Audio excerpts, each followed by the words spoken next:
વિધાનસભામાં શિક્ષકોની ઘટ મામલે પૂછાયેલા સવાલના જવાબમાં ધારાસભ્ય જીતુ વાઘાણીએ જણાવ્યું કે 2600 વિદ્યા સહાયકોની ભરતી થઈ ગઈ હતી અને ટેટ 1-2ની પરીક્ષા પછી 2750 જગ્યાઓ પર ભરતીનો નિર્ણય લેવાયો હતો।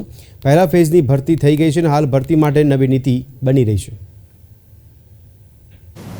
1-2ની એક્ઝામ પછી એ 2750ની ભરતી થશે આવી વાત એ જે તે વખતે મેં કરેલી। મને આનંદ છે કે પહેલા ફેઝની ભરતી થઈ ગઈ છે। બીજા ફેઝની પ્રક્રિયા ટેટ 1 ટેટ 2ની એક્ઝામ પણ ઘણા સમય પછી માનનીય મુખ્યમંત્રીશ્રીના ભૂપેન્દ્રભાઈના આદેશ પછી એ શિક્ષણ વિભાગે મારા વખતે જે તે વખતે લીધેલો। આ ભરતી પણ થવાની છે, સાથે સાથે વધારાની ભરતી પણ થઈ છે। એમના માટે ભૂપેન્દ્રભાઈ માનનીય મુખ્યમંત્રી છે ને શિક્ષણ મંત્રીશ્રીએ